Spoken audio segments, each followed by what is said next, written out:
Freddy Peñafiel Larrea es actualmente viceministro de Educación, máster en Tecnologías de la Información y de la Comunicación aplicadas a la educación por la Universidad Autónoma de Barcelona.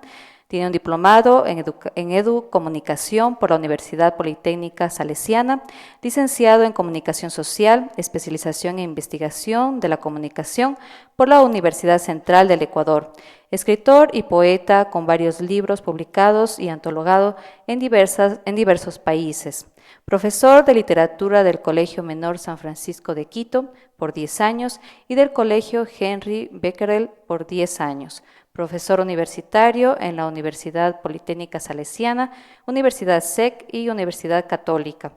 Miembro del equipo de la actualización y fortalecimiento curricular de la Educación General Básica y ex gerente del proyecto Nuevo Bachillerato Ecuatoriano. Autor de libros de texto y capacitador en varios temas de educación. Damos la bienvenida al señor viceministro Freddy Peñafiel.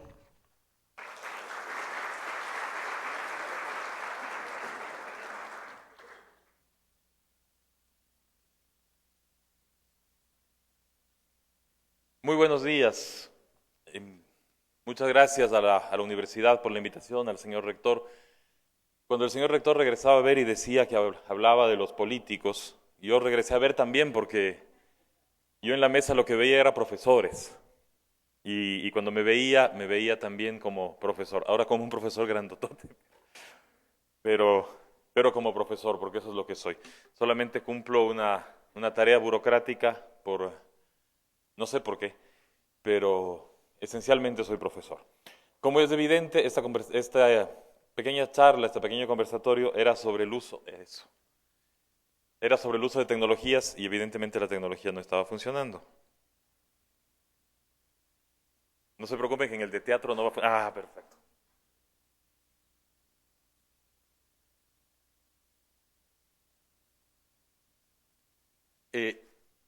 Ojalá funcione. Comunidad educativa, conectada y aprendiendo. Ese fue el título grande que le di a la ponencia. Hay un título más abajo que está donde se habla de lo que quería hablar, de lo que decía en el programa, pero como les digo, la tecnología a veces no nos ayuda, entonces no se ve. Pero la idea es hacer una pequeñísima reflexión desde el Ministerio de Educación sobre esto del uso de las tecnologías y sobre esto de la política pública.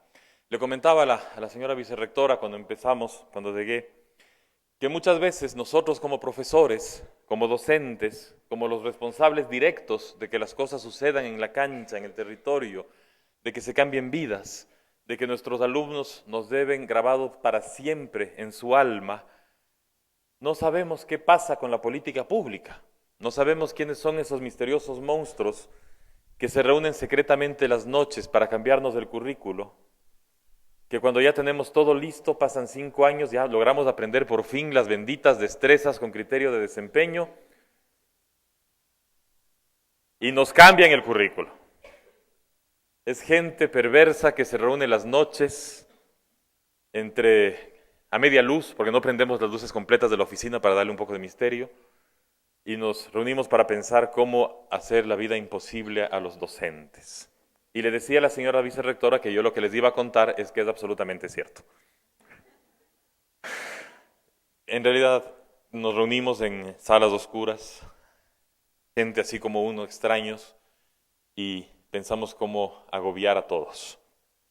A veces pensamos cómo desagobiar a todos. A veces recordamos que sobre todas las cosas somos profesores, docentes de aula, y hemos tenido que vivir muchas cosas, muchas veces, muchos maltratos también, por parte de esa misma gente que se reúne las noches en lugares oscuros y manda supervisores, que son como los enviados para llevar el infierno a nuestra labor cotidiana, ¿no es cierto? Pues muchas veces la tecnología nos va a servir para evitar que esas cosas sucedan. Entonces el subtítulo de esta conversación es Comunidad Educativa Conectada y Aprendiendo. Y abajo tiene un subtítulo, que no sé qué pasa cuando aplaste la flecha, de pronto se ve y de pronto se va, así que no lo voy a aplastar. La tecnología educativa más allá del fetichismo. Porque nosotros vivimos un mundo de fetiches, un mundo en el que muchas veces echamos la culpa de todo a algo o pensamos que ese algo es la solución de todos nuestros problemas.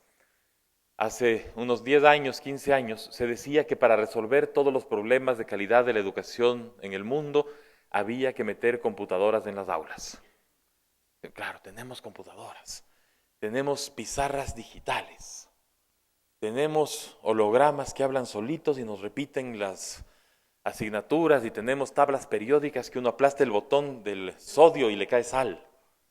¿No es cierto? Maravillosa la tecnología. Lo hemos logrado. Todos nuestros niños tienen tablets en las que pasan viendo Peppa Pig y nos obvian a los docentes. Gracias.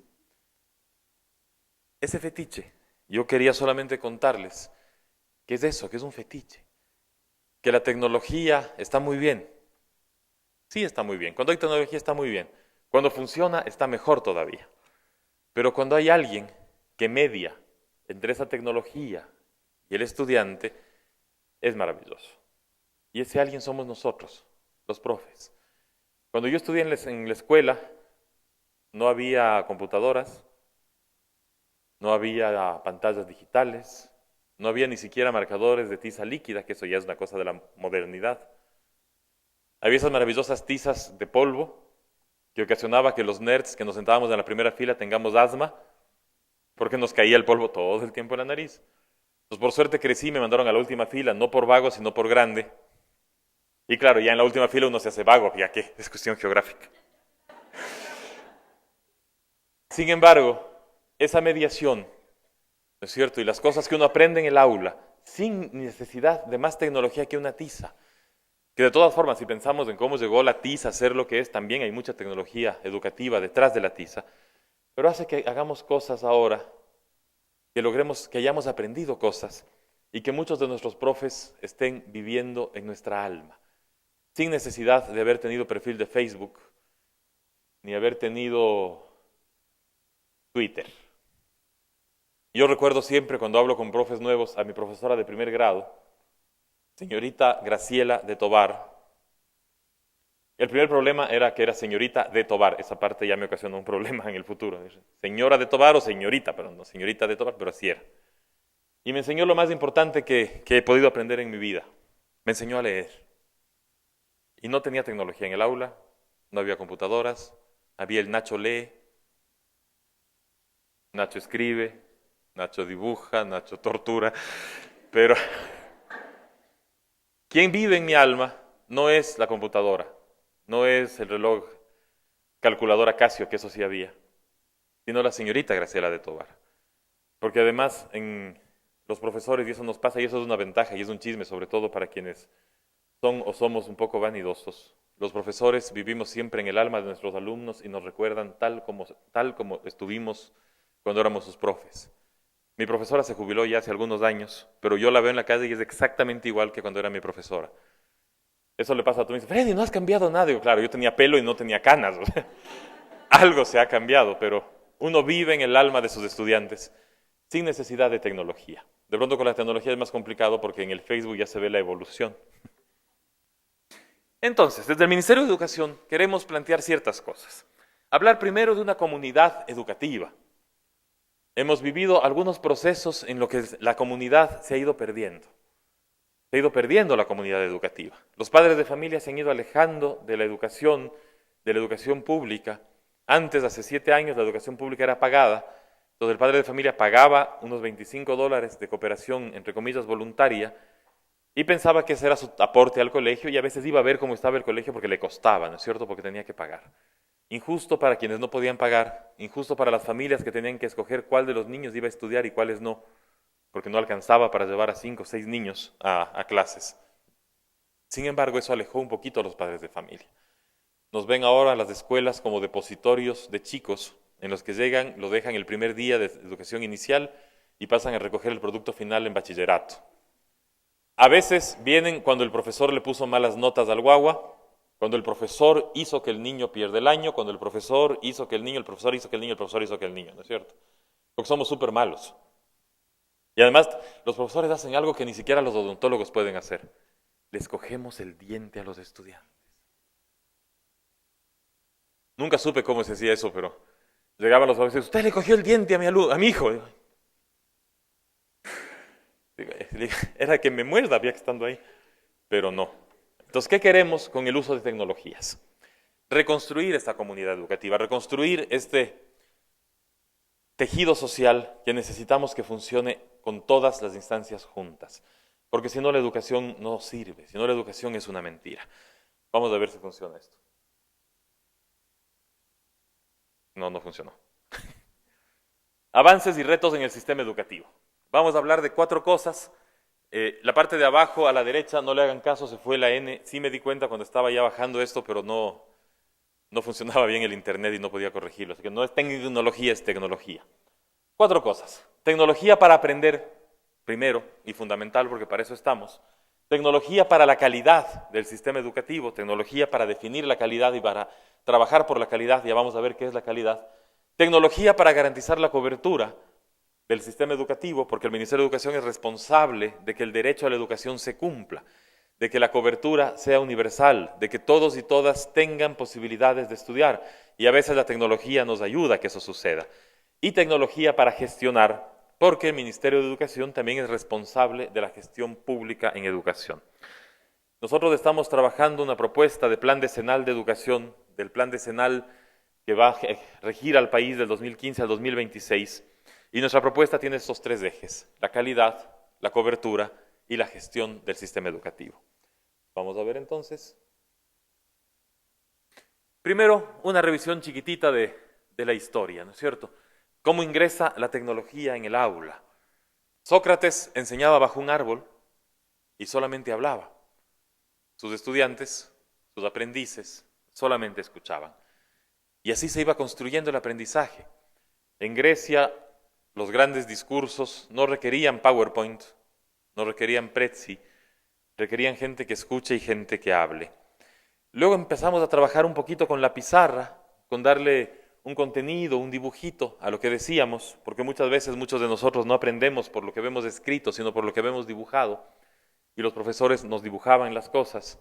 A veces la pizarra también cometía errores como dibuje este árbol, y el profesor dibujaba el árbol, y para todos nosotros el único árbol posible era copiar el árbol del profesor. ¿No es cierto? Porque el árbol era esos 2 palitos, dependiendo del profesor. Si era muy hábil era imposible y uno era un inútil y jamás iba a ser el árbol. En mi caso soy un inútil para dibujar, entonces mi árbol y el que hacían mis alumnos era facilito, 2 palos y un churón arriba. Entonces ese era el árbol para todos. La pizarra ya tenía y presentaba problemas de tecnología en el aula. ¿No es cierto? Si dibujamos el árbol para todos, la gente va a dejar de pensar en sus propios árboles. Va a dejar de ver cómo es su propio árbol. Va a dejar de lado su ambiente geográfico. El árbol de Manabí no es el mismo árbol de Loja, no es el mismo árbol de Quito, y quizá en Quito ya los árboles son plásticos, y los árboles son distintos. La tecnología nos imponía, o nos empezó a imponer, una visión del mundo. El libro de texto empieza a ser también una transposición didáctica a través del uso de la tecnología. El libro de texto transmite el currículo en formato un poquito más fácil, más digerible, y que permite que los estudiantes lo tengan también a mano. Pero también es ya una visión del mundo. Mi mamá me ama, mi papá fuma pipa. Si se acuerdan, así eran los libros, yo aprendí con eso. Mi mamá me ama, mi papá fuma pipa. O sea, si mi mamá fumaba pipa y mi papá me amaba, yo tenía problemas serios. Mi mamá no fumaba pipa, fumaba Camel, pero no llegaba todavía a la letra C, entonces no había problema. Pero ya nos daban una visión del mundo. Hay mamás que no aman y que fuman pipa, y papás que tienen pipa y no aman. Entonces era una visión ya del mundo. Ya era una visión sesgada del mundo que a través de la tecnología llegaba a nuestras aulas. Y nosotros éramos lo que el libro decía que éramos. ¿Es cierto? Porque todo el mundo amó a su mamá a raíz de que el libro dijo, porque si los libros dicen es cierto. No amó a su mamá. Las mamás amaban a uno. Mi mamá me ama. El libro no decía yo amo a mi mamá, porque la Y estaba en la última unidad y era muy complicada. Y en la Y no me acuerdo qué palabras se enseñaba. En la Z se enseñaba Zamora, que es el río que pasa por aquí, estaba muy bien. Con la Y, ¿qué sé yo? Yazgo. Yato, no, yato con H. Yate, eso. Yate. Claro, muy bien. Imaginémonos en Riobamba, en las montañas de Zumbagua, por la Tacunga, en Cotopaxi, el niño aprendiendo el yate. Súper útil, súper contextualizado. Incluso a fumar pipa, ¿no? Aquí no fumamos pipa, pues fumamos full sin filtro. Luego pasó la existencia del proyector, del retroproyector, o del proyector de acetatos. ¿Se acuerdan del proyector de opacos? Eso era una maravilla, ese aparato era la cosa más moderna y de hecho debería seguir usándose el proyector de opacos. Uno ponía el libro en el proyector y se proyectaba el mismo libro que ya tenía los problemas anteriores en la pared. Entonces un profesor decía, wow, soy súper moderno. El libro ahora está en la pared. Claro, y mi papá seguía fumando pipa y mi mamá seguía amándonos, pero en la pared. Y en Zumbagua seguían andando en yate, pero en la pared. Entonces, claro, ahí uno se pregunta, ¿realmente estamos usando la tecnología para educar o estamos usando la tecnología como pretexto para otras cosas, como pretexto para reproducir el libro, como pretexto para ahorrarnos eh, sacar copias y esas cosas? Cuando yo era niño no había fotocopiadoras, había una cosa que se llamaba stencil y mimeógrafos. Entonces el pobre profesor tenía que escribir su stencil en una máquina de escribir sin cinta. Si se equivocaba era terrible porque no había forma de corregir un stencil, porque el stencil quedaba hecho hueco. Y luego se mandaba al mimeógrafo, en algunos casos eran artesanales, se hacían a mano, y se fotocopiaba, o sea, no sé cómo se llama, se mimeografiaba. Y nosotros teníamos los exámenes y todo, pero mimeografiados, uso de tecnología en el aula. Ahora con la fotocopiadora es mucho más fácil y mucho más sencillo. Luego del proyector, claro, vienen ya las nuevas tecnologías más modernas, el profesor con su computadora, el estudiante con su computadora, el estudiante con su computadora, su laptop, su tablet, su teléfono inteligente, su reloj que se conecta con el teléfono inteligente, la tablet, la computadora, y el profesor proyectando a Coquito Lee en el pizarrón. Pero ya con Infocus. Si ustedes buscan en Google, si encuentran el Coquito Lee, le pueden proyectar en Infocus. Pero eso no es uso de la tecnología en el aula, ¿no es cierto? Eso es uso de la tecnología para reproducir la misma práctica.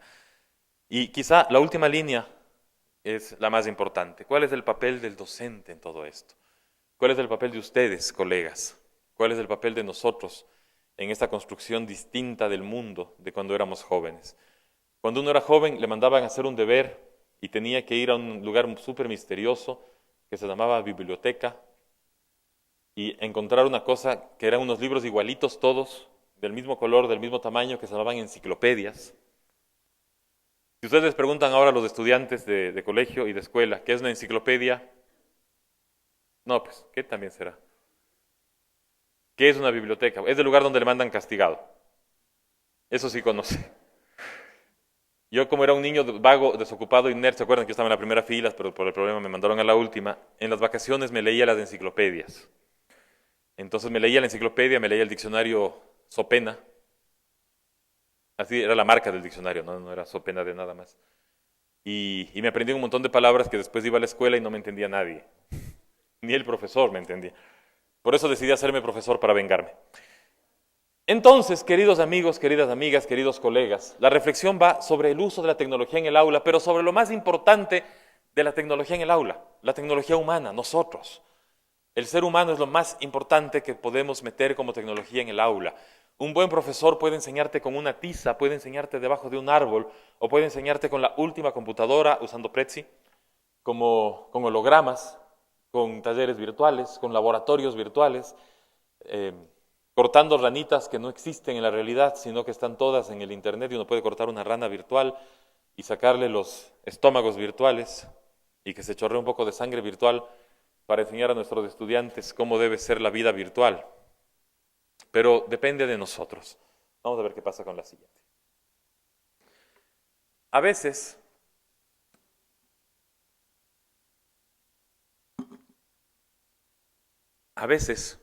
pensamos que la tecnología es la respuesta a todo.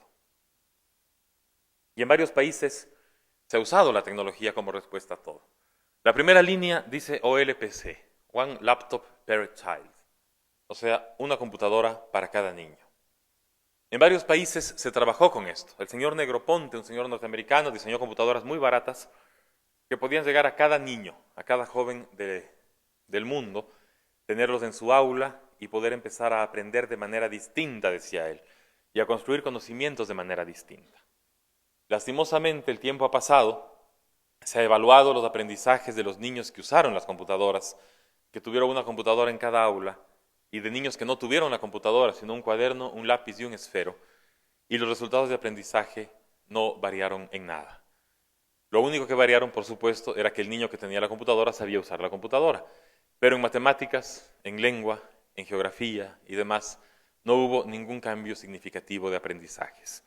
La tecnología como respuesta a todo no siempre es la misma respuesta y no siempre es la misma respuesta para todo.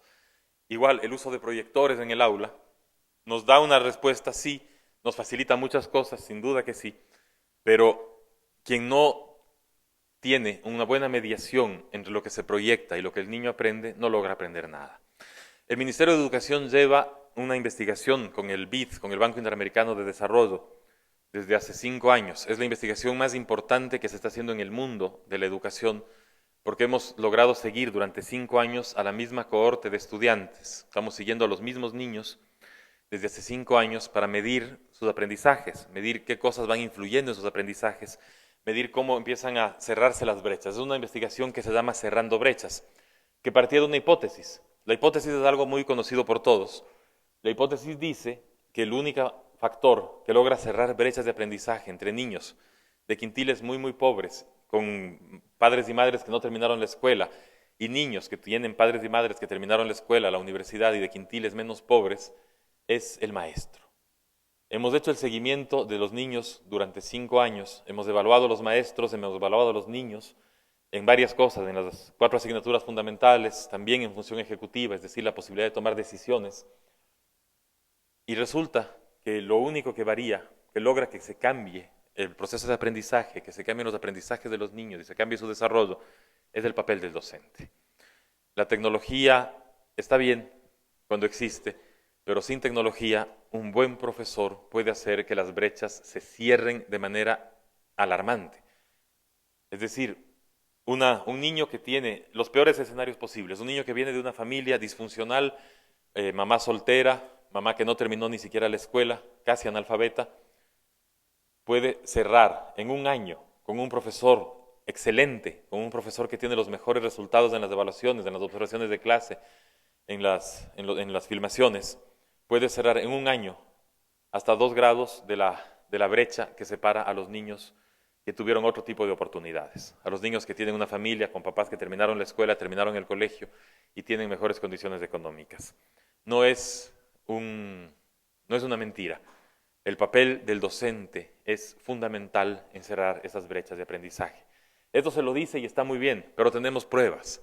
Estamos llevando esta investigación, que como digo, es la investigación más importante que se está llevando ahorita en el mundo, en educación, que hemos logrado, por ejemplo, que siempre sea aleatorio, hemos logrado aleatorizar siempre a los niños, que estén siempre mezclados sin ningún sesgo, para poder mantener la pureza de la investigación. Es un trabajo muy importante, que ya se está haciendo conocer poquito a poco. El próximo año vamos a tener ya una publicación con varias universidades internacionales de qué es lo que está pasando y de cómo el papel de la tecnología está muy bien, pero el papel del docente es el que cambia definitivamente la vida.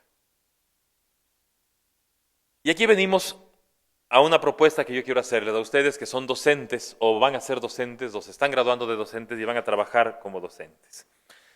Vivimos un mundo absolutamente complejo, Cuando yo estaba en el 6º curso del colegio en 1990, a medio año se me cayó el muro de Berlín en la cabeza. Eso generó que la mitad de los países que yo me había aprendido en geografía y en historia ya no existía. Claro, yo me sabía de memoria la Unión Soviética toditos los estados que conformaban la Unión Soviética. Mitad de año cayó el muro de Berlín, examen final, Lituania, Letonia, Estonia, la propia Yugoslavia, Serbia, Montenegro. Y era complicado. Era complicado dar respuestas cuando el mundo se le cayó en la cabeza. Sin embargo, la mala noticia es que ahora el mundo se nos cae a la cabeza todos los días. Porque la mala noticia es que ahora nos enteramos. ¿No es cierto? Ahora entramos a esa cosa misteriosa y mágica que se llama Internet, red de redes, y podemos saber qué es lo que está pasando en todas partes del mundo en tiempo real. Sabemos, por ejemplo, de los WhatsApp que le mandó el Chapo a la Key del Castillo en tiempo real. Sí saben quiénes son, ¿no es cierto? Claro, eso sí saben. Está bien. Hablemos de Vygotsky. El Chapo le dice a la Kate del Castillo, te voy a cuidar más que a mis ojos. Y la Kate del Castillo le dice, qué maravilla, nadie me ha cuidado nunca. Bellísima historia de amor, el problema es que el uno es un asesino, digamos, fugitivo de la justicia que se escapó por una cloaca, y la otra es una actriz famosa de cine y televisión. Que hace 10 años hubiera sido un chisme del que nos hubiéramos enterado a los 25 años cuando se publique el verdadero libro del Chapo y la Kate. Es la versión Romeo y Julieta mexicana, ¿no? Ahora nos enteramos al día siguiente. Y probablemente nuestros alumnos lleguen al otro día y digan, profe, ¿qué significa cuidar más que a mis ojos? Considerando que el señor estaba escapándose de la justicia con armas, con fusiles y demás. Y por otra parte dirá, qué linda historia de amor entre el narcotraficante y la actriz. El mundo cambia demasiado rápido y el problema es que ahora nos enteramos que eso es así. Y por eso nos toca una tarea terrible. Nos toca educar a nuestros estudiantes para la incertidumbre. No sabemos qué va a pasar de aquí al 2026. El 65% de estudiantes que ingresan ahorita a educación inicial, que van a entrar a educación inicial este año 2016, cuando se gradúen, van a trabajar en empleos que en este momento no existen. Van a trabajar en empleos que ahorita no existen. Es decir, en 12 o 14 años, cuando se gradúen, los empleos, las ofertas de trabajo, la forma de entender el mundo va a ser tan distinta que no van a encontrar un trabajo en lo que nosotros quisiéramos que encuentren o en lo que pensarían ahorita. El señor rector les preguntaba a los estudiantes qué querían ser cuando sean grandes o en qué querían trabajar. Si ahora les preguntamos, muchos dirán los trabajos habituales, ¿no es cierto? Abogado, enfermera, futbolista, viceministro. O sea, habituales. Algunos más desgastantes que otros. Futbolistas. El Chapo. Pero el problema es que dentro de 14 años, tal vez esos empleos ya no existan y tal vez tengamos que pensar en otras cosas. Amaestrador de hologramas, programador de computadoras virtuales humanizadas, traductor de lenguaje cyborg a lenguaje humano, tripulante de naves aeroespaciales, enfermero en Marte o el Chapo. O sea, el Chapo, preparador de Chapo, digo, del... Ay, qué mal pensado. El desayuno, rico, con lechecita, con panela. Que eso sí va a persistir, ¿no es cierto? Entonces, la tarea que nos toca como docentes es una tarea mucho más compleja que antes. Es una tarea mucho más compleja. Mi profesor de historia me imagino que sufrió muchísimo a medio año cuando se cayó el muro de Berlín, porque además yo estudié en un colegio que tenía exámenes estandarizados que ya estaban hechos. Entonces, cuando yo di el examen, yo seguía hablando de que la Unión de Repúblicas Socialistas Soviéticas, URSS, estaba integrada por tantos países, porque el examen ya estaba hecho. Se cayó el muro en marzo, yo di el examen en junio. Nadie hizo otro examen, ya estaba hecho, entonces dimos el que estaba ahí. Pero ya no era verdad, ya todo había terminado.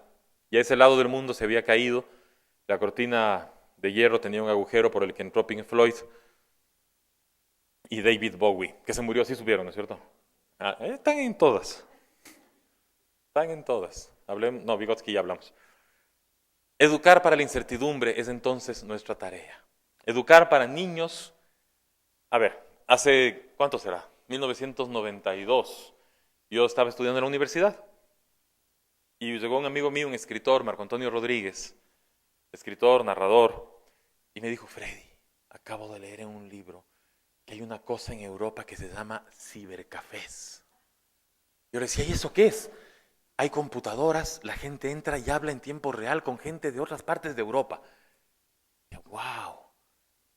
En el 92, estamos hablando reciencito. O sea, ustedes ya estaban grandes, reciencito. Y uno decía, no puede ser, pero eso no ha de llegar nunca acá, le decía yo. Y yo, no, pues ¿cómo? Si ahorita yo les digo a mis sobrinos chiquitos que hace 3 años no había WhatsApp, no me creen, pues. Pero ¿cómo hablaban, pues? Si yo les contaba el otro día que una vez me fui a un concierto en el Coliseo, encontrarme con mis amigos, 6,000 personas, no había celulares. ¿Cómo se encontraba uno? Yo digo, uno hacía citas. O sea, nos vemos al lado de la señora de los chicles puesto 3. Entonces uno estaba al lado de la señora de los chicles puesto 3 hasta que alguien llegue. Entonces llegaba y ya. Claro, uno hacía así. ¿Se acuerdan con qué lindo que era hacer citas? Uno se citaba con la novia y decía, nos vemos en la cafetería tal alrededor de las 3 de la tarde.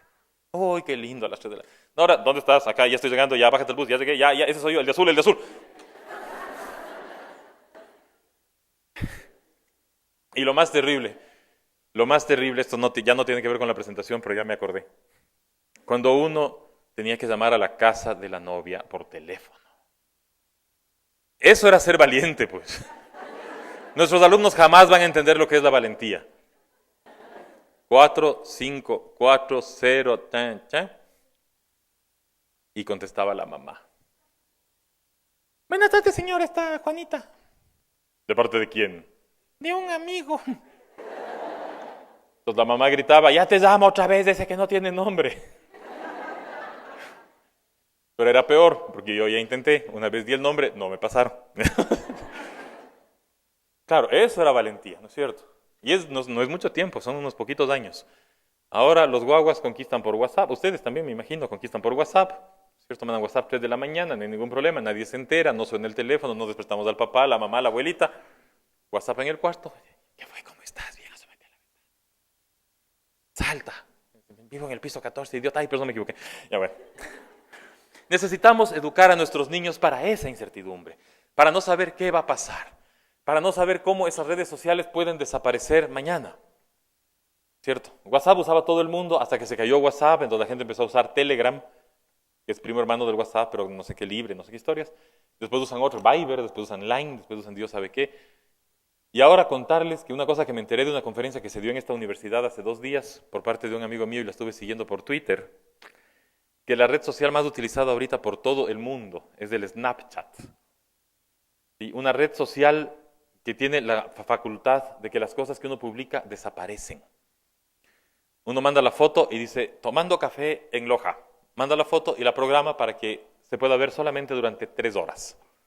A las 3 horas desapareció la foto, desapareció la evidencia, desapareció todo. Ese mundo es al mundo al que tenemos que preparar a nuestros estudiantes. 6.7 billones de fotos y videos se suben diariamente a esa red social, que la característica es que la realidad desaparece. Ese mundo es el que están usando nuestros jóvenes, es el que están usando nuestros niños. Un mundo en el que la realidad desaparece. Ya están snapcheando por ahí, ya les vi. Pondrán bonitos stickers. Para esa incertidumbre tenemos que educarles. Cuando nosotros éramos jóvenes, la carta de amor se la escribía, ¿no es cierto? Se la doblaba, se le ponía perfume. Le dábamos a la mejor amiga, que era la que le daba a la Juanita, la del teléfono. Entonces la Juanita abría la carta, olía y decía, ¡ay, huele a futbolista! Porque era el perfume que uno usaba después de jugar fútbol, claro. Y la guardaba, ¿no es cierto? Algunos ya están casados, casadas, y todavía tienen, en un lugar que el marido no sabe, la cajita con las cartas de amor de los novios. Ya. Si ustedes se vieran desde aquí. Uy, sí es cierto, qué bestia, ¿dónde dejé la carta? Y eso era un tema distinto. Ahora la incertidumbre es que el amor dura exactamente lo que dura el Snapchat, 2 o 3 horas. Y nos declaramos el amor como el Chapo y la Kate por WhatsApp. Y lo más terrible es que terminamos también por WhatsApp. ¿Sabes qué? Ya no quiero salir contigo, bloqueado, ya. Resueltos todos los problemas de la vida, el muchacho no puede saber nunca más de un... Claro, como hay tantas redes, no tiene que bloquearlo en Facebook, bloquean 5 o 6 cosas y ya, desaparecimos. Porque claro, como nuestra relación era en ese tipo virtual, él no sabe dónde ir a darnos el sereno, con grabadora, porque ya no hay lagarteros, y con Spotify. Entonces uno da el sereno y cuando sale, compre Spotify Premium, ya. Educar para la incertidumbre. Y otro tema importantísimo, los aprendizajes ahora tienen que ser en red. No hay forma de imaginarnos el aprendizaje solitario del estudiante que está sentado solo en su cuarto aprendiendo. Eso ya no funciona así. En el uso de tecnologías del principio, no sé si les pasa a ustedes que uno se mata durante 4 horas escribiendo en el pizarrón toda la clase, así va fantástica la clase. Termina la clase y el alumno saca el teléfono y ¡tac! La foto. No saben lo mal que se siente, digo, lo lindo que se siente ser profesor, mandarse el pizarrón entero, esperando que los estudiantes tomen apuntes. No, pues los estudiantes toman la foto, se van a la casa, ven la foto, no entienden nada, porque en la foto no estaba el proceso de pensamiento del profesor que se va explicando, que va de arriba abajo, sino la foto final. Entonces no entienden nada, dicen ese profesor no sirve, y el papá viene por primera vez en el año a decir que el profesor le cogió el diente porque hace cuadros que nadie entiende. Los aprendizajes en red son fundamentales para los próximos tiempos. Ustedes lo saben, ustedes han estudiado utilizando la red, ustedes han estudiado utilizando las nuevas tecnologías, reuniéndose, conversando, entrando a foros donde dicen, por ejemplo, intercambio el deber de psicología 1 por el de contabilidad 2, o auxilio, compañeros, ¿quién ya terminó este trabajo que no entiendo? No, nunca estudié en la UTPL, nunca. Ni he dado clases, pero uno entra a foros. La foto de los cuestionarios resueltos. Todo se ve. El aprendizaje en red tiene esos problemas, claro. El aprendizaje en red funciona cuando el aprendizaje es mutuo, ¿cierto? Todos aprendemos juntos. Utilizamos la tecnología como un proceso de aprendizaje colectivo, en red. Unos apoyan a otros. Y a veces se convierte en el da la foto y el otro usa la foto. Que de alguna manera también es una red, pero lastimosamente no es un aprendizaje. El Ministerio de Educación tiene una tarea dentro de la política pública, que es la definición nacional de los currículos nacionales. De hecho, la reforma última en la Ley Orgánica de Educación habla del currículo nacional. Nosotros hemos cambiado el currículo nacional hace 5 años, el de Educación General Básica hace 6, el de Bachillerato hace 5, 4 y medio, 5. Y la ley nos manda a revisar el currículo cada 4 años.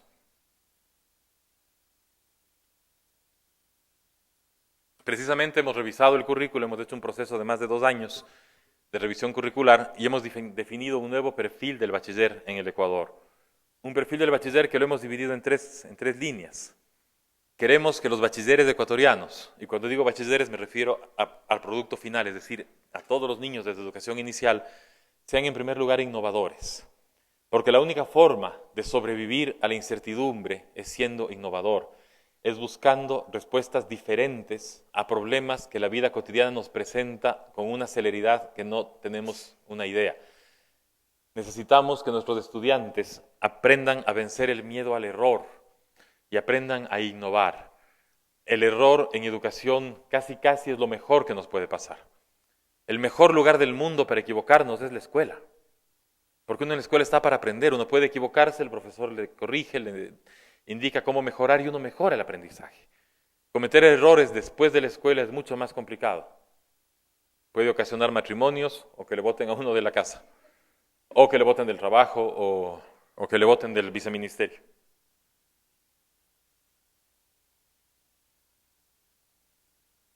No me voy a quejar de los antivirus que se están saltando aquí porque me botan de la universidad. Ya. Entonces este perfil tiene 3 líneas. Innovador. Un bachiller tiene que ser innovador.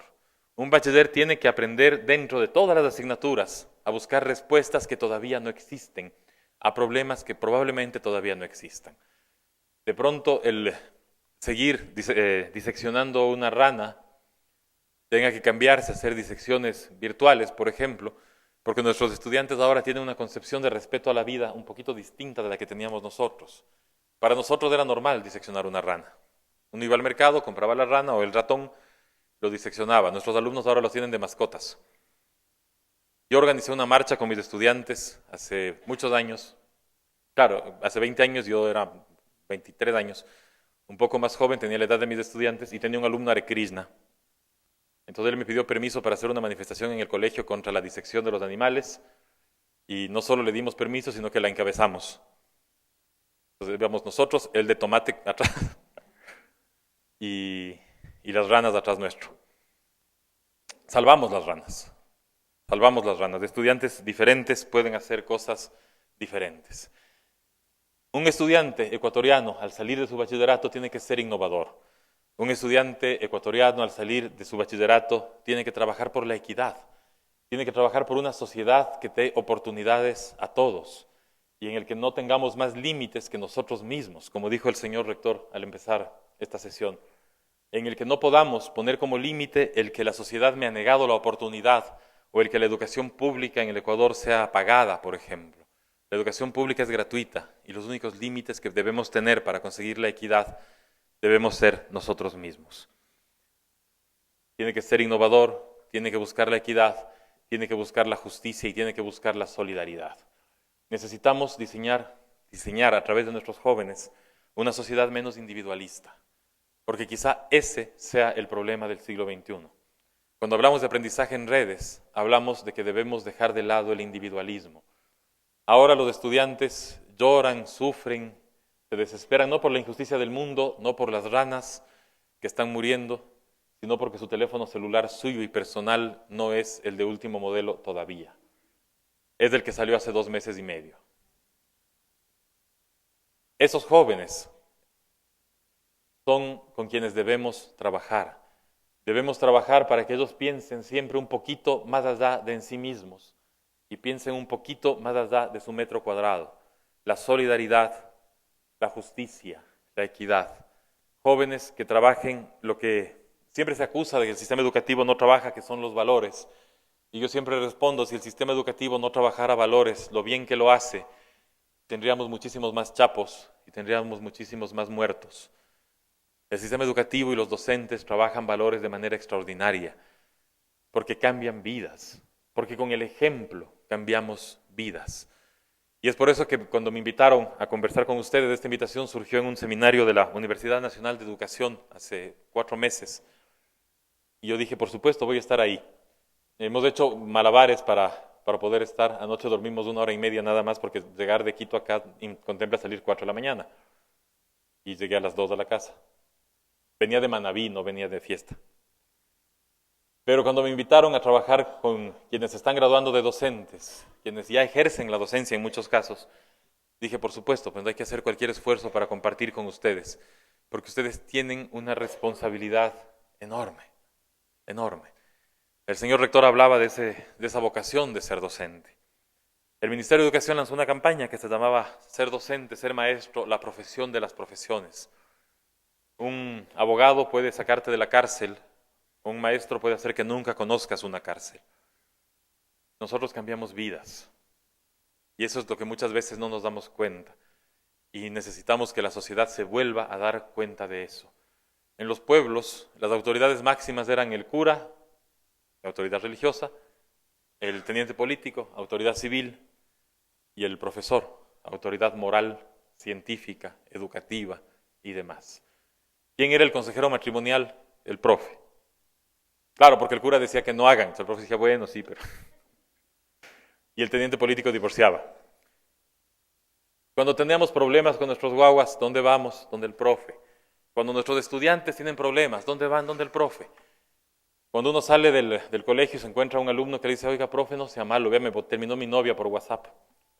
Deme un poema cortito para poder mandarle. Claro, cortito, tiene que ser 140 caracteres, porque si no se pierde en Twitter.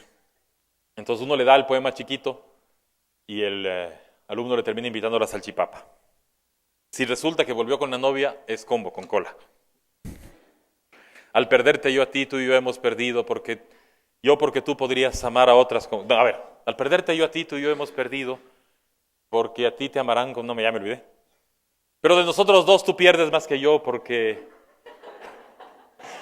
de nosotros dos tú pierdes más que yo, porque yo podría amar a otras como te amaba a ti, pero a ti desengáñate, no te amarán como te amaba yo.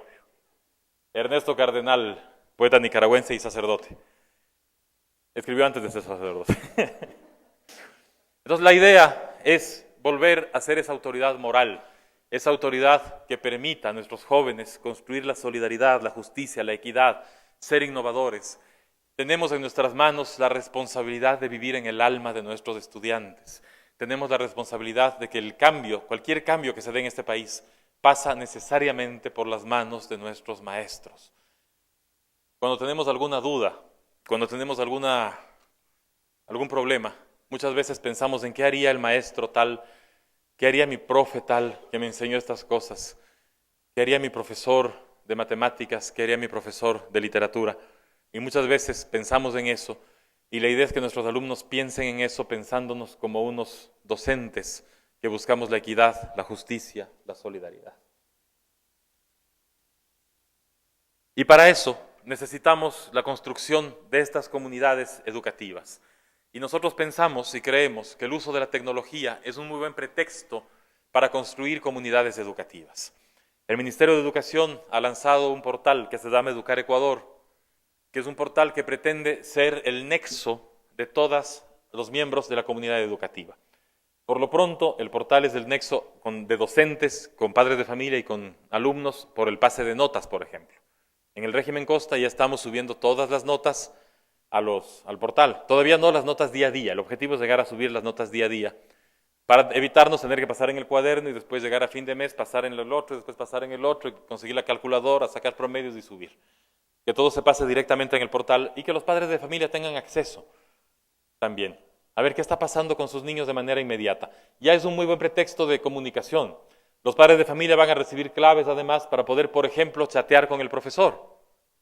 El padre de familia le va a poder... Bueno, vamos a identificar el padre de familia que insulte. Pero va a poder, por ejemplo, hacer preguntas. Va a poder, por ejemplo, ver qué se ha visto en la clase. En una provincia en Colombia, desarrollaron un programa que me parecía maravilloso. No lo hemos podido desarrollar porque es un poco costoso y complicado, pero que me pareció maravilloso. Muchas veces el alumno llega a su casa a comer, se sienta en la silla para comer, a la mesa. El padre y la madre le preguntan, ¿qué hiciste en la escuela hoy día, hijo? Y la respuesta, el 98% de veces es, nada. ¿Cierto? Entonces no entiende por qué le manda todos los días, 200 días cada año, durante 12 años, para que la respuesta siempre sea nada. En esta provincia, en Colombia, diseñaron un programa para que los profesores puedan enviar desde la computadora un SMS a todos los padres de familia de distintos grados con el tema de lo que trataron en clase. Entonces trataron en clase la Segunda Guerra Mundial, le mandan un SMS al papá, tema de clase la Segunda Guerra Mundial, entonces el papá se sienta al almuerzo y no le pregunta qué hiciste. Pregunta, ¿qué pasó en la Segunda Guerra Mundial? Entonces el guagua no le puede decir nada porque sabe que no pasó, que pasaron cosas y sabe que su papá sabe que pasaron cosas. Entonces, esta construcción de comunidad educativa a través del uso de la tecnología puede ser muy, muy interesante. Un SMS, padres de familia tienen pretextos para hablar con los niños. En la comunidad de Educar Ecuador uno puede subir los planes de clase, los planes de elección, los planes de unidad. Una buena noticia para quienes ejercen el magisterio, en diciembre se emitió un acuerdo ministerial que prohíbe a cualquier autoridad educativa del Ministerio de Educación, distrito, circuito, zona, ministro, viceministro, pedir nada a los docentes que no esté subido en la plataforma Educar Ecuador. Porque somos especialistas, la burocracia educativa es especialista en pedir planificaciones y matrices. ¿No es cierto? Quienes ya trabajan en el sistema educativo saben que la palabra del año es matriz. Hemos pedido matrices para todo, matrices innecesarias e inútiles. Entonces ahora hay una prohibición en ese acuerdo ministerial de que si alguien del Ministerio de Educación pide algo que no está en el portal, es desacato y puede ser destituido. Así que revisarán los acuerdos para que denuncien y así sacamos gente y nos quedamos menos. Porque eso está prohibido. Para eso nos sirve el portal, pues para eso sirve la tecnología. Hacemos la planificación, la subimos y listo, no tenemos que rendir cuentas a nadie nunca más, excepto a nuestros estudiantes y a su aprendizaje. Este uso de la tecnología entonces nos permite unir a padres de familia, que los padres de familia sepan que en la escuela sí pasan cosas, permite que los padres de familia tengan herramientas de aprendizaje, permite que los padres de familia puedan reunirse virtualmente si es necesario con los profesores o puedan agendar citas con los profesores, permite que los profes tengan un control inmediato de la planificación, de lo que se da en clase, permite desde ese año, ya hemos trabajado en Guayaquil, en algunos distritos, en identificar, por ejemplo, las ausencias de los estudiantes. En los colegios donde tenemos problemas de drogas, cuando el estudiante falta 3 días seguidos o 2 días seguidos y el padre de familia no ha ido a reportar, les llega un SMS al papá alertándole. Dice, señor papá, su niño Chapo no ha asistido a clases durante 3 días. Entonces muchas veces el papá no sabía que el niño no estaba yendo a clases y si el niño no estaba yendo a clases probablemente estaba en algún lugar peligroso. Haciendo este paneo en una escuela en Ibarra, llega un profesor y me dice, oiga, ahora que lo menciona tengo un alumno que no ha venido 3 días. Y digo, y dice, no sé, es mi hijo. Entonces descubrió que no estaba yendo a clases y era hijo del profesor de matemáticas, que no los contó bien, pero bueno. Nos permite el intercambio, como digo, y nos permite esta construcción real de redes. La tecnología en educación puede permitirnos construir redes realmente. Los profesores, de todas formas, como digo, a quienes ejercen, hay una cosa que odiamos por culpa de la tecnología, los grupos de WhatsApp de padres de familia. Son lo peor que se pudo crear, pero también son una red que nos permite utilizarla para el aprendizaje. Claro que los padres de familia dicen, ¿por qué a tu hijo le puso 8 y a mí 9? ¿En serio le puso 9? ¡Qué bestia! Entonces el día siguiente fila de padres de familia de por qué él le puso 8 y por qué él le puso 9. Y organizando la fiesta y organizando la Navidad. Avances y retos que tenemos entonces como país para el sistema educativo. El sistema educativo somos todos. Muchas veces los docentes, cuando estamos dando clase y estamos agobiados, decimos, es que el Ministerio de Educación dice que, sin darnos cuenta que el Ministerio de Educación somos todos. El Ministerio de Educación es solamente una entidad de monstruos, como veíamos, que se reunía las noches a media luz, que emite una cosa que se llama política pública y que busca, por supuesto, que esta política pública nos lleve a ser el mejor país del mundo. Nosotros estamos soñando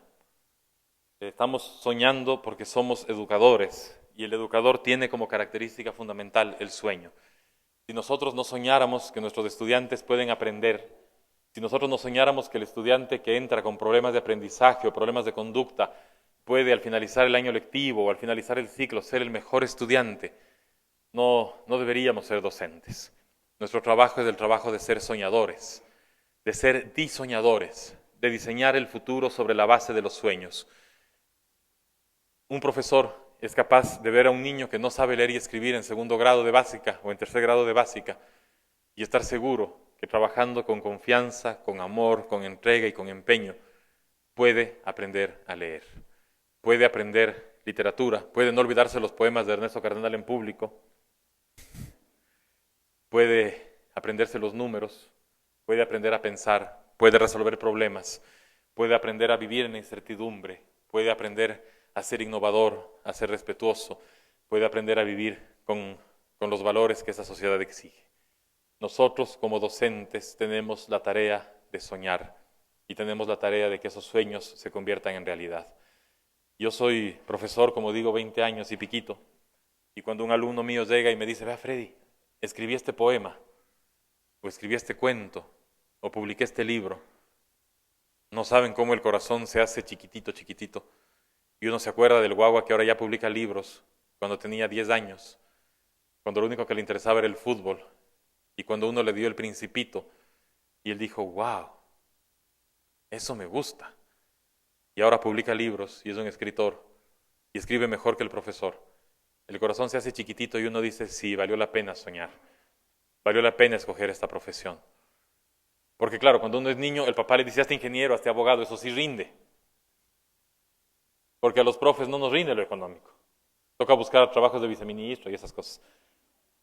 Pero como profe no rinde, eso sí. Si uno estudia educación para ser millonario, no es mejor ser cirujano. Y trabajamos con lo mismo. El cirujano vascular trabaja con el corazón como músculo. Nosotros trabajamos con el corazón como el lugar donde vive el alma de nuestros estudiantes. El trabajo es el mismo.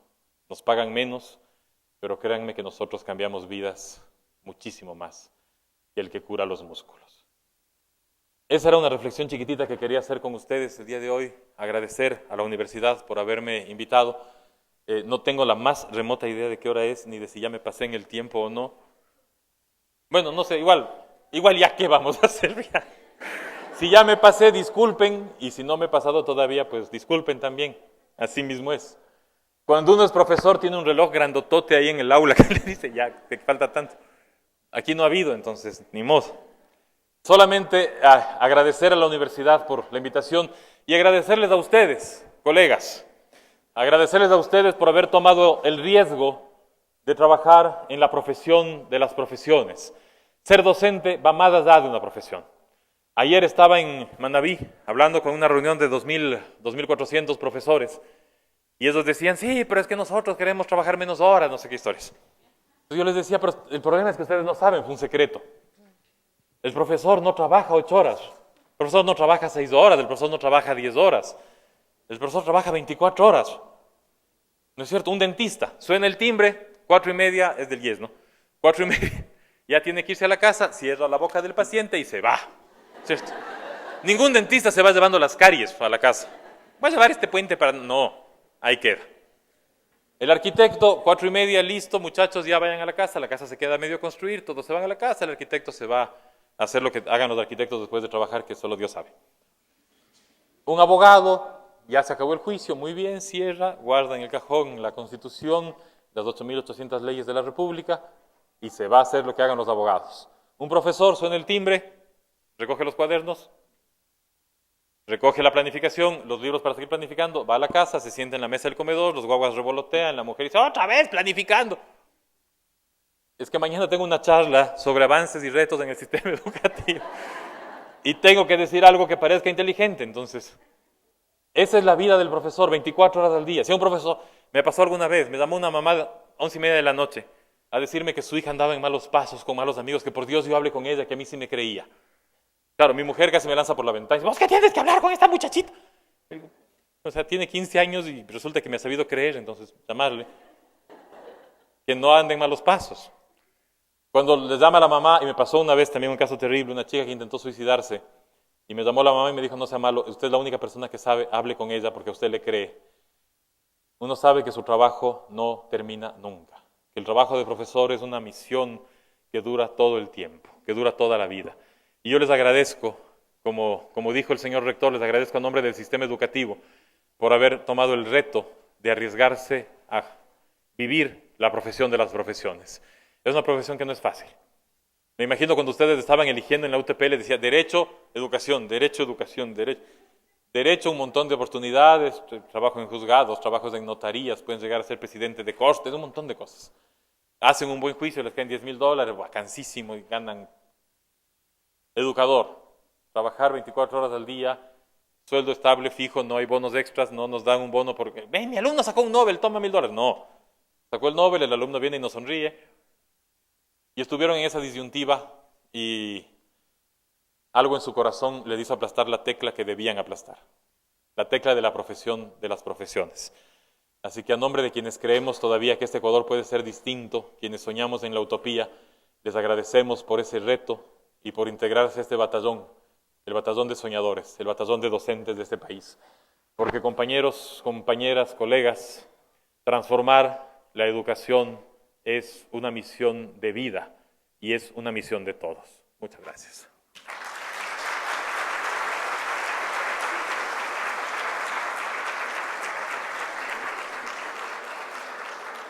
Agradecemos la importante conferencia del doctor Freddy Peñafiel. En este momento vamos a pasar a un espacio para preguntas. En caso de tenerlas, por favor, alzar la mano.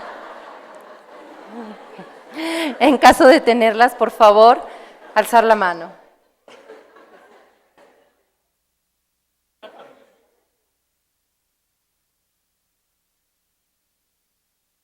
Yo ya me iba. Perdón, no vi el programa. Bueno, muchas gracias. ¿Saben qué es un problema cuando uno es conferencista y no hay preguntas? Quiere decir o que dijo cosas muy inteligentes y que la gente dijo, wow, no tengo nada que... Yo le puedo hacer una pregunta. ¡Ay, qué maravilla! Sí, preguntas. Ya. Primero, ¿se acuerda usted en qué época fue estudiante de la Facultad de Comunicación Social? Sí, señor, claro. ¿En qué año fue? Entré en el año 90, salí en el año 94, me gradué en el año 98, me tomó 4 años hacer la tesis. O sea, ¿usted se acuerda de sus profesores de metodología de investigación?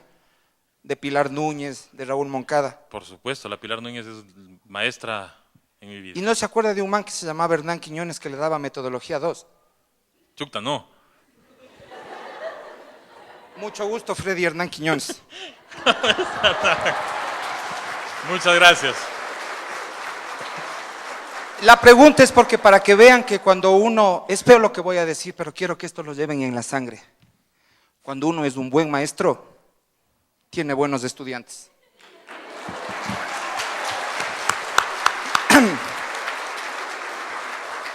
Perdone que le haya dañado la conferencia a Freddy, pero... Verá, Ya salió el profe, ahí está. no, es que... Como usted jugó el partido preliminar, a mí me toca el de fondo. Entonces, el partido de fondo tiene que ser mejor que el partido preliminar. Y espero que la conferencia les guste a los demás. Pero le repito, yo sabía que cuando llegó usted al ministerio, yo decía, ¿dónde están estos cucos odiosos que dañan la currícula y que se ponen a hacer tontería y media y que piden 143 pasos y que hay que aprenderse un montón de tonteras y que a la papa le dicen patata y a la papa frita le dicen papa a la francesa? Pero usted ventajosamente me acaba de quitar y acaba de responsabilizarse indicando que todo lo que yo pensaba es cierto, porque es entre gallos y medianoche y a media luz, no porque haya vino o mujeres, no, mujeres sí, porque son sus colegas, Sí, claro. sino porque hay que ahorrar energía. Mi pregunta va dirigida a algo que yo quiero que me refuerce y me dé antesala a lo que voy a intervenir. La tecnología tiene un elemento fundamental que es una ayuda, tiene un elemento fundamental que es la caña de pescar. Pero ¿cuál es el valor fundamental en sí del docente apoyado en la tecnología? ¿Y qué haría el docente el momento que gracias a la destrucción de la naturaleza se quitaría la energía eléctrica? ¿Cómo operaría el docente? Gracias, Freddy. Gracias, Hernán. Mil disculpas por la mala memoria. Perdón. Creo que el ejercicio de toda la conferencia era precisamente eso. La tecnología está bien cuando hay, y funciona y está bien. Si aquí no tuviéramos tecnología y no tuviéramos micrófono, tocaría ejercer la caja torácica que Diosito nos ha dado y nos escucharíamos. Si no hubiéramos podido usar el PowerPoint, yo tenía eso también escrito en una servilleta, que escribí en el avión, también podía usar eso. La tecnología está bien cuando hay. En el Ecuador todavía tenemos escuelas que no tienen luz eléctrica. Tenemos poblados donde no tenemos luz eléctrica y donde tenemos extraordinarios docentes que trabajan día a día con su voz, con su ejemplo, con su magia. Porque el docente, yo creo que además de ser un soñador, como se dijo en la charlita, es un mago. Porque el docente hace que el milagro suceda. El docente hace, imagínense lo milagroso que es un niño de 5 años que un día llega a la casa y ya sabe leer. El día anterior no sabía. El día anterior no sabía. M, A, ma, M, I, mi. Mi mamá fuma pipa. Pero llega un día a la casa sin que nadie sepa cómo y lee víveres Martita. Mamá, ya sé leer. Y no sabemos qué pasó. El profesor trabajó su proceso de enseñanza sin tecnología, con el cuadernito, con la mano, y se dio un milagro. El niño aprendió a leer. Un día uno llega a la casa y dice, ya sé lo que es una hipótesis. Profesor de investigación. Y es un milagro, uno nunca sabe cómo aprendió que era una hipótesis y un marco teórico, pero un día sabe. Un día el niño aprende a sumar y a multiplicar. Un día el niño aprende mágicamente que si junta 2 sílabas que suenen bien, está haciendo poesía. Y en serio que no sabe cómo. En serio que no sabe qué pasó. No hay tecnología que lo explique. Lee El Principito y se enamora. Ya es más grandecito, lee Madame Bovary y se enamora de Emma Bovary y quiere matar a su marido y a su amante. Y a Emma después porque no le hace caso. Claro, uno pobre de 15 años, pero no sabe qué pasó. Es la magia del aprendizaje. Y los maestros tenemos no solo la magia, sino que tenemos el poder de cerrar la puerta de nuestra clase y hacer que la magia suceda. Y lo que diga el Ministerio de Educación, no importa. El rato que uno cierra la puerta, a nadie le importa lo que diga el ministro. A nadie le importa lo que diga el currículo, lo que diga a nadie. Uno está solito con sus estudiantes haciendo que la magia suceda. Con tecnología o sin tecnología, con luz o sin luz. Uno tiene esa magia, ese poder de que un día el estudiante aprende algo que el día anterior no sabía y que le puede cambiar la vida.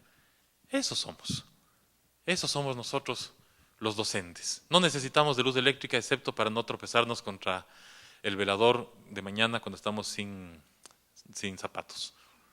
Porque ese es el peor dolor del mundo. Si no, que te bote la novia, nada. El dolor en el dedo del pie. Eso es dolor.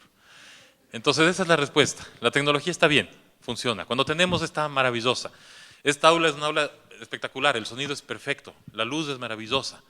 Ustedes se ven guapísimos con esta luz cenital blanca. Lindo, todo perfecto.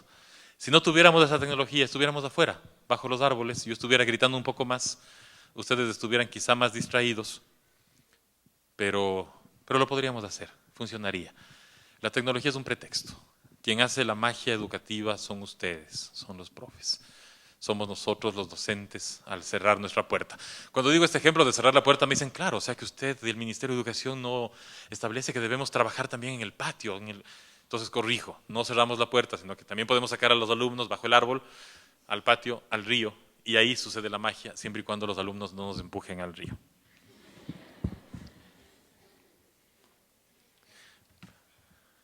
Atrás hay una pregunta.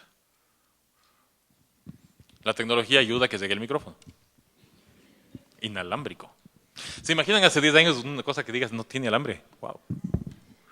Buenos días, doctor, muchas gracias por su conferencia. Bueno, yo no tengo una pregunta, sino que tengo una preocupación, porque yo veo que muchas veces la tecnología ha llevado que en general no solo la gente joven, sino que todas las personas vivan un individualismo, en donde si uno va a un restaurante ve a todo el mundo con su celular, nadie conversa, y resulta que las personas han perdido la capacidad de asombro, de asombrarse ante las cosas maravillosas que nos ofrece la naturaleza, el mundo, la vida misma.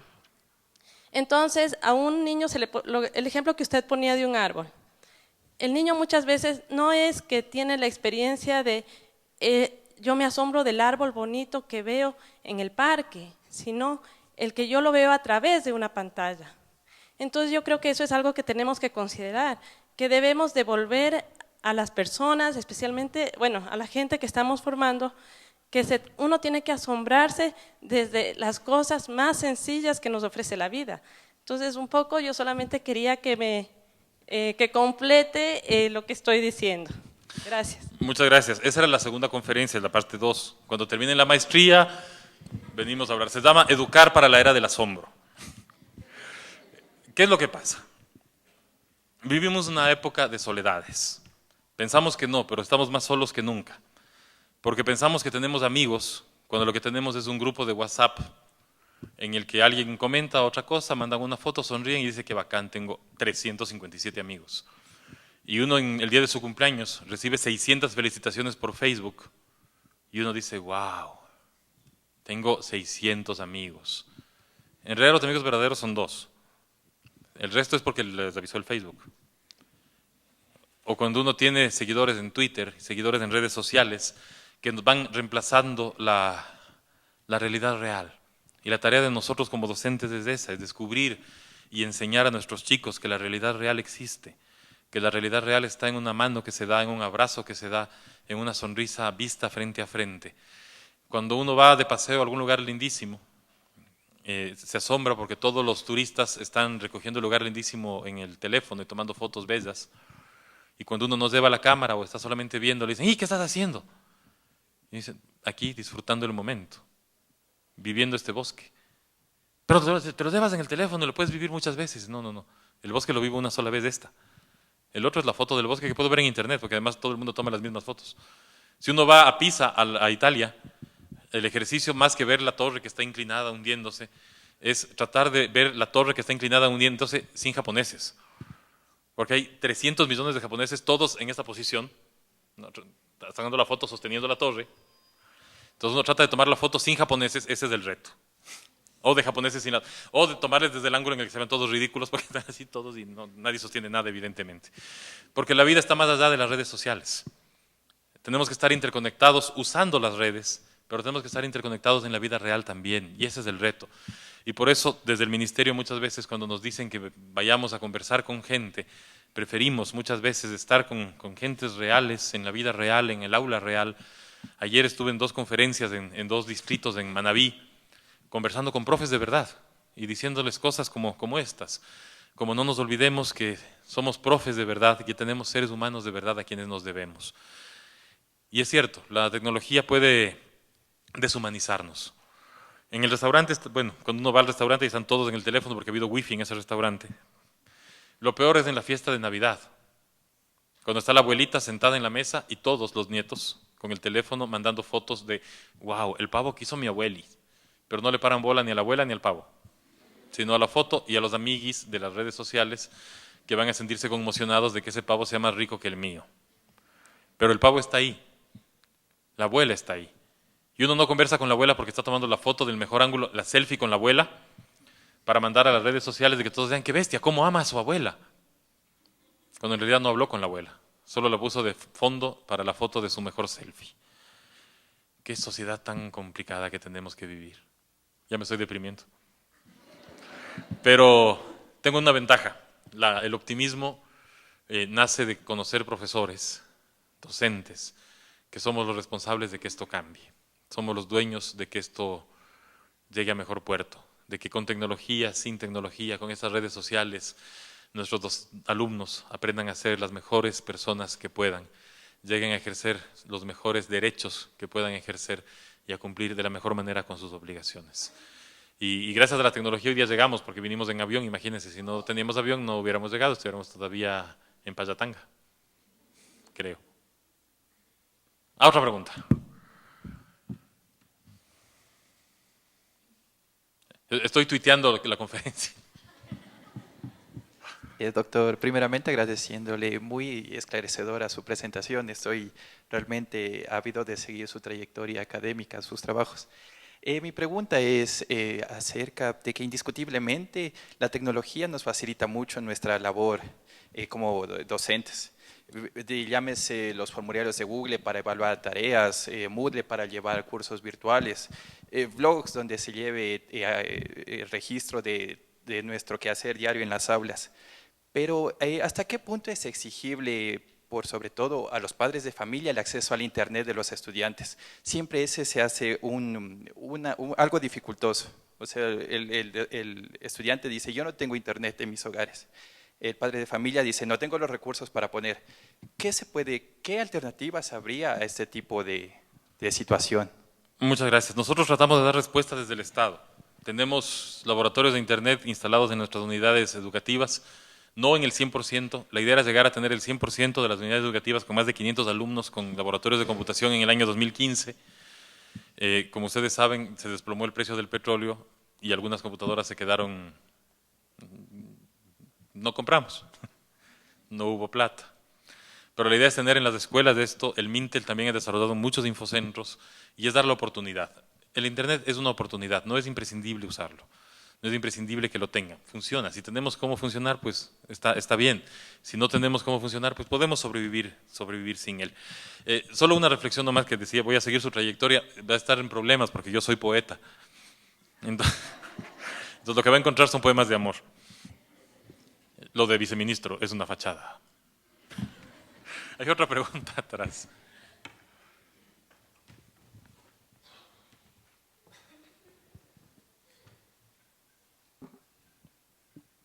Muchísimas gracias por la oportunidad a la Universidad Nacional Técnica Particular de Loja y sobre todo yo creo que el estar aquí presentes es porque estamos cerca de la luz, de llegar a ser lo que el sueño siempre nos ha dicho, ser mejores, profesionales en formación. Señor viceministro, tengo una inquietud en el sentido de la praxis. Yo vengo trabajando ya unos 3 años en una institución educativa. Y durante todo ese proceso, con específicamente su labor como viceministro de Educación, siempre nos piden evidencias. Hoy por hoy todo es lo que el papel aguanta. Y es increíble que al final del año o a mitad de año siempre tenemos un portafolio docente muy grande. El papel es el que aguanta, plan de clase, plan anual, todas las metas que nosotros estamos, plan de recuperación, etcétera. Y específicamente con lo que corresponde a los planes, el papel se incrementa. Mi criterio con la relación al tema que usted ha expuesto con la tecnología, ¿por qué no existimos una sociedad cero papel? Y sobre todo que incentivemos tanto desde los docentes hasta las altas cabezas que son en los ministerios de educación, de que se pueda manejar más en tecnología. Hoy por hoy nosotros estamos viviendo una universidad digital, que hoy recién nos estamos conociendo, compañeros, rostros, caras conocidas, incluso algunos ni siquiera sabíamos nuestros nombres y decíamos tú eres Máquina de Fuego 13 y tú eres el Renacer A3812, 24, etcétera. Chiquita bonita. Pero con todo esto hemos llegado a esta meta como estudiantes online, se puede decir. De igual manera, ¿por qué el Ministerio de Educación no incentiva este tipo de cosas? Porque créame que tener toda esta evidencia, por qué el muchacho tuvo 3 en el segundo parcial, indíqueme la nota que tuvo. Y sobre todo los directores y creo que rectores siempre están pidiendo esta evidencia, siempre piden el papel. Nosotros podemos entregarlo en digital. Dice, no, el ministerio nos pide que tengamos todo en digital. Muchísimas gracias por su... Muchas gracias. Usted parece que estuvo en la reunión de planificación con el ministro hace 4 meses. Se emitió un acuerdo ministerial en diciembre que prohíbe que se pida nada en papel. Todo se tiene que pedir de lo que está en la plataforma Educar Ecuador, los formatos están ahí y solamente eso es lo único que se puede exigir. El Ministerio de Educación no va a pedir nada en papel. Si esto, el ministro lo llamó el encendido digital, porque al llamarle el apagón analógico sonaba dramático. Es del encendido digital. Nosotros ya no vamos a recibir, recoger, supervisar papeles nunca más. Todo está en el portal Educar Ecuador. Entonces, les invito a que conozcan el portal, ingresen al portal. Los registros de notas están ahí, la planificación está ahí, todas las evidencias están ahí, el portafolio docente es digital, ya no se va a pedir nada en papel. Y si alguien lo pide, como decía, hay una transitoria en el acuerdo que sanciona por desacato a quienes exijan todavía papeles. Ya hemos sancionado 2. En 15 días que llevamos, ¿cuántos días llevamos de enero? 13 días. En 14 días de enero hemos sancionado ya 2 en 2 distritos porque estaban pidiendo papeles. Así que la cosa va en serio. Hemos hecho el encendido digital. Ahí sí, claro, cuando empezó nadie se atrevía y ahora sí toditos. Con ustedes la segunda parte, acribilla al viceministro. Muy buenos días, doctor. Mi pregunta viene directamente desde el ejercer la docencia. Soy docente aproximadamente casi ya 2 años. Mi pregunta es, ¿qué sucede cuando nosotros ejercemos en un lugar, en una zona difícil? Se podría decir de riesgo, donde sale el profesor, sale con la cartera, se va a la otra cuadra, ya regresa sin zapatos. Entonces... Pero con cartera. Vacía.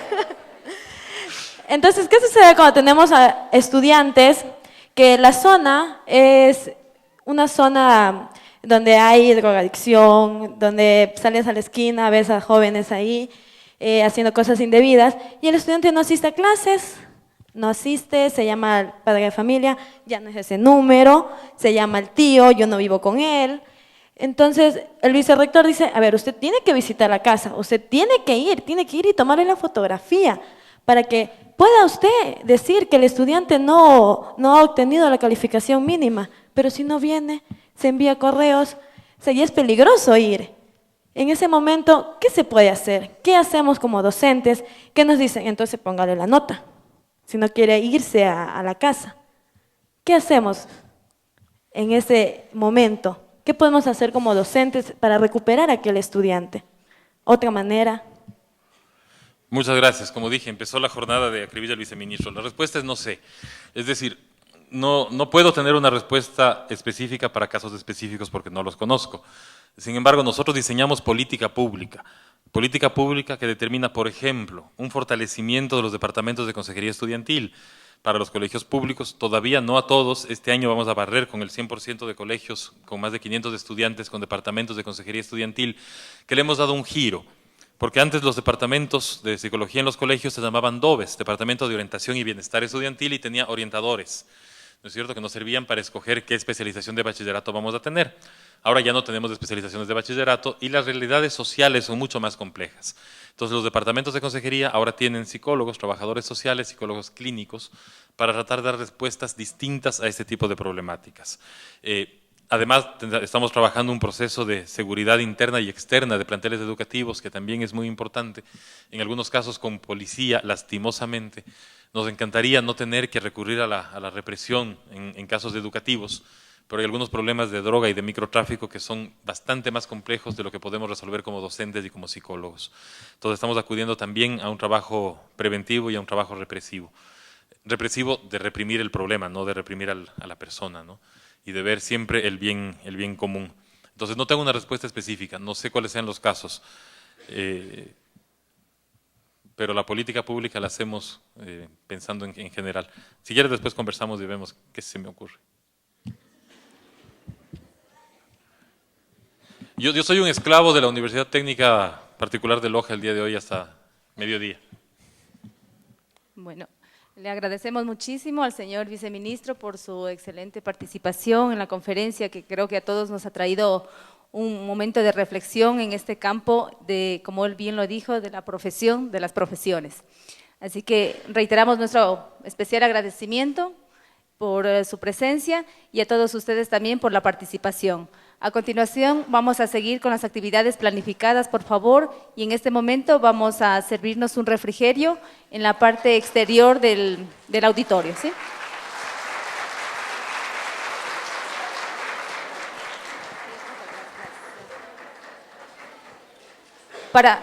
Por favor, para el refrigerio vamos a utilizar las credenciales. Hasta entregarles los tickets que les había mencionado, vamos a utilizar las credenciales, por favor.